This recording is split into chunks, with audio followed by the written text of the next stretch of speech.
देख रहे हंगामा टाइम्स की मुहिम है, समस्या हो तो घंटी बजाओ। तो समस्या हो तो घंटी बजाओ के तहत में पूरे प्रदेश शहरी देश से घंटी बजाई जाती है और हम समस्या भी दिखाते हैं, समस्या का समाधान भी दिखाते हैं।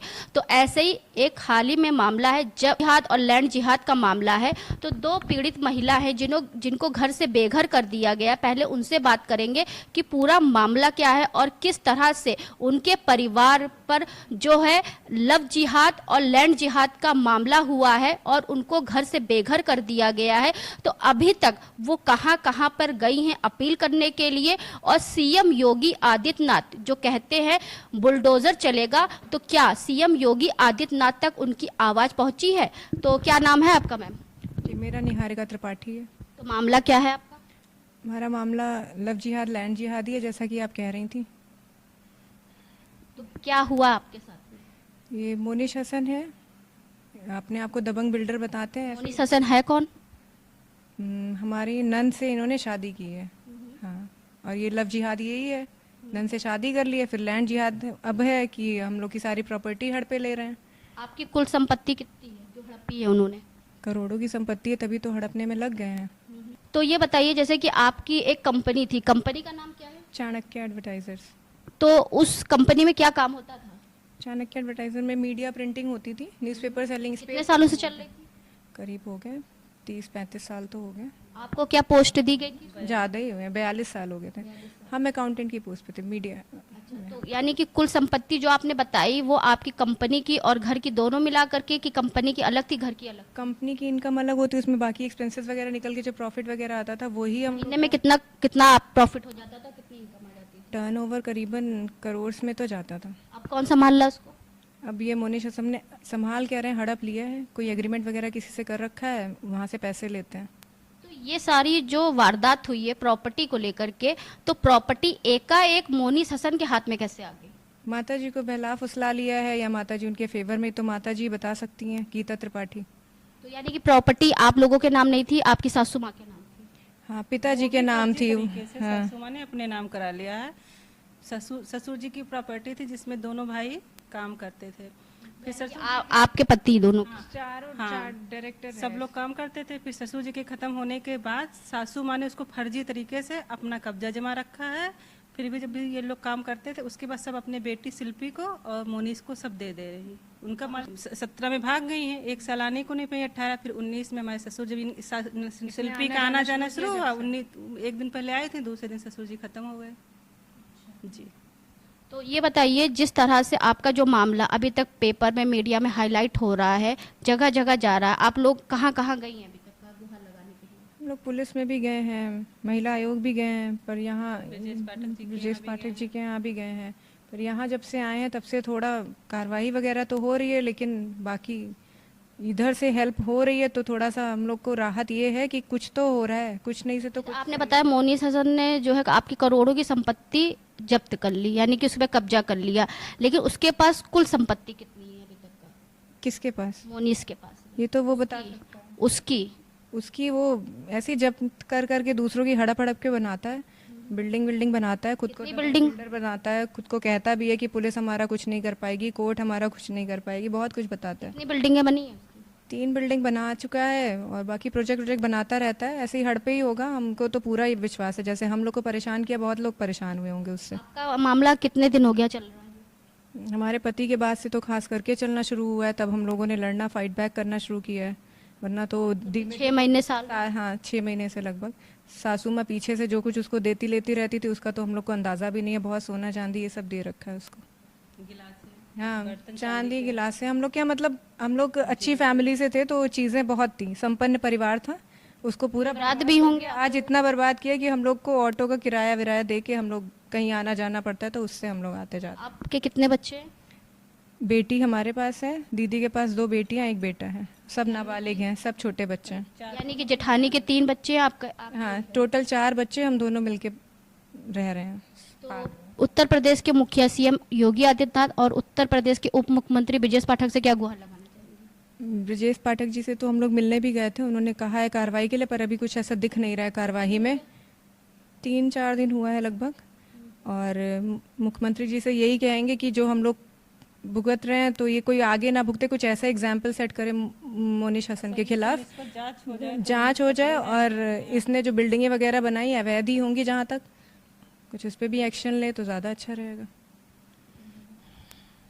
तो इस पूरे मामले में अखिल भारत हिंदू महासभा यानी कि अखंड आर्यवत आर्य त्रिंडी महासभा के राष्ट्रीय ऋषि त्रिवेदी जी भी पूरी पैरवी कर रहे हैं और इसमें पूरे मामले को लेकर के आगे से आगे महिलाओं की सहायता भी कर रहे हैं। तो उनसे हम बात करेंगे। जिस तरह से लगातार मामला सुर्खियां बटोर रहा है, जहां पे उनकी सास का भी एक वायरल वीडियो आया था और साथ में जिस तरह से ये मामला आगे लगातार बढ़ रहा है, तो देखने की बात है महिला सशक्तिकरण की जो बात होती है उत्तर प्रदेश में, तो महिलाओं की बात कितनी सुनी जाएगी और क्या एक्शन होगा योगी आदित्यनाथ का।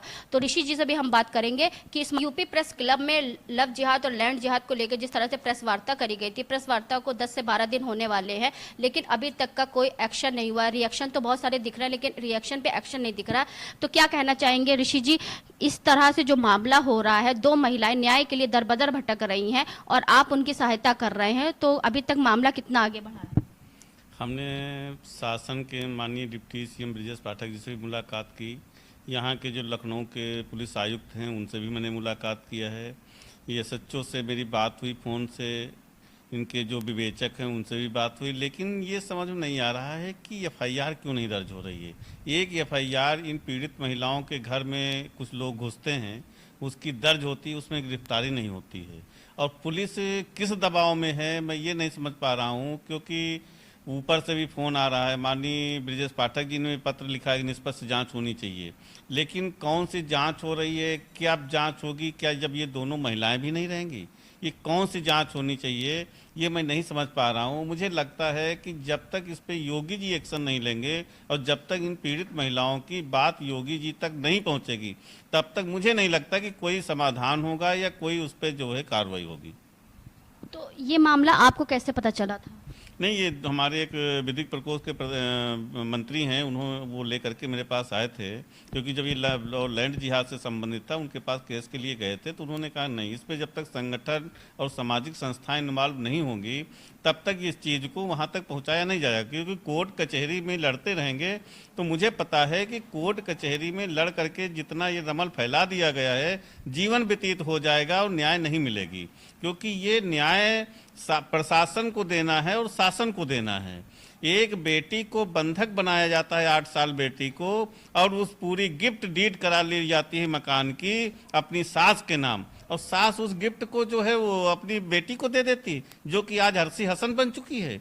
ये सबसे, और अभी एक नई चीज़ खुल करके सामने आई है, मुझे ये भी पता चला है सूत्रों से कि जो मोनिस हसन का पिता है उसने भी हिंदू लड़की से शादी की थी, जो इनका एक दूसरा भाई है वो भी एक हिंदू बेटी से शादी किया है खुशबू के साथ। मतलब ये पूरा परिवार ही ऐसा है जो देखता है कहाँ पे संपत्ति है, किसके साथ मुझे गेम करना है, किसको अपने साथ लेना है, कैसे प्रॉपर्टी हथियानी है। ये पूरी एक सोची समझी साजिश है, पूरा परिवार उसी में रमा हुआ है।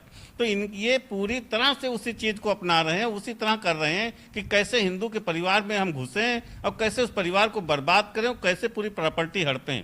ये बहुत गंभीर मामला है। मुझे लगता है कि इसको माननीय मुख्यमंत्री जी को जब तक संज्ञान में नहीं लेंगे तब तक इन जैसे पीड़ितों को न्याय मिलने वाली नहीं है। यानी कि आपका कहने का मतलब मोनिस हसन का परिवार जो हिंदू लड़कियों को ढूंढता है शादी का निशाना। बिल्कुल, ये प्रत्यक्ष प्रमाण है। अभी मेरे पास सूचना आई है और मैं जैसे ही इन सबके नाम भी मैं पता लगा रहा हूँ कि कौन कौन लोग हैं। जैसे पता चले, जैसे मुझे पता चला कि इनका एक छोटा भाई है मोनिस हसन का, उसने किसी खुशबू लड़की से शादी की, वो भी हिंदू है। इनके जो पिता थे उसने भी किसी हिंदू बेटी से शादी किया था। तो ये चीज़ें जो हैं अभी सामने निकल के आएंगी। ये बहुत बड़ा एक जो है गिरोह टाइप का है जो इस टाइप का काम करता है। और मैंने निवेदन भी किया है, मैंने पत्र भी भेजा है बाबा से मुलाकात करने का, योगी जी से, और मुझे लगता है कि अतिशीघ्र हमारी मुलाकात होगी, क्योंकि बड़ा मामला है और हम उनके संज्ञान में इस चीज़ को देना चाहते हैं। एक संगठन का प्रतिनिधि मंडल तैयार हो रहा है जो कि जा करके मिलेगा, जिसमें दोनों पीड़ित महिलाएं भी जाएंगी और बाबा जी से मुलाकात करके हम पूरी समस्या उनके समक्ष रखेंगे और मुझे पता पूरा विश्वास है कि जैसे समस्या उनके तक पहुंचेगी तो इन सबको तुरंत न्याय मिलेगा और बाबा का बुलडोजर वहीं दिखेगा। थाने भी गए होंगे आप? नहीं, थाने में नहीं गया, लेकिन फ़ोन से मेरी बात हुई है। लेकिन वो लोग भी जांच कर रहे हैं, मुझे पता नहीं है कि एफआईआर दर्ज नहीं हुई है और जांच किस विषय की हो रही। जब तक अभी अपराध पंजीकृत नहीं हुआ, जांच किस विषय की कर रहे हैं ये तो एसएचओ बताएंगे। और एक दिन वो भी आएंगे। एक अभी उसमें विवेचक था राजन केसरी, जब मैंने उससे बात की तो वो तुरंत एसएचओ के पास जाता और कहता साहब मुझे इस विवेचना से हटा दिया जाए। उस विवेचना से हटा करके दूसरे को विवेचना दी जाती, वो भी अभी विवेचना ही कर रहा है।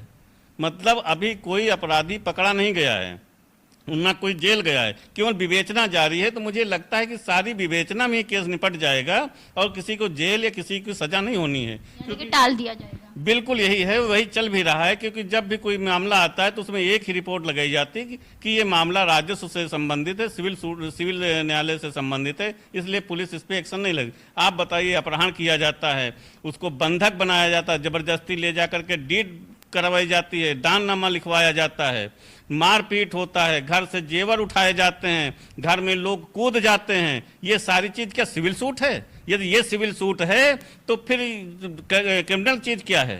तो ये आपराधिक मुकदमा है, उनको संज्ञान में लेना चाहिए और उस पर एफआईआर दर्ज करना चाहिए। तो ये चीज जब तक जो है बाबा जी संज्ञान में नहीं लेंगे, मुझे नहीं लगता कि इन लोगों को न्याय मिलेगा। तो ये थे अखंड आर्यवैद्य त्रिंडी महासभा के राष्ट्रीय अध्यक्ष, जिनसे हम बात करने आए थे लव जिहाद, लैंड जिहाद मुद्दे पे। जिस तरह से मामला दिन प्रतिदिन चर्चित हो चला जा रहा है, लेकिन शासन और प्रशासन की तरफ से कोई कार्रवाई नहीं हो रही है।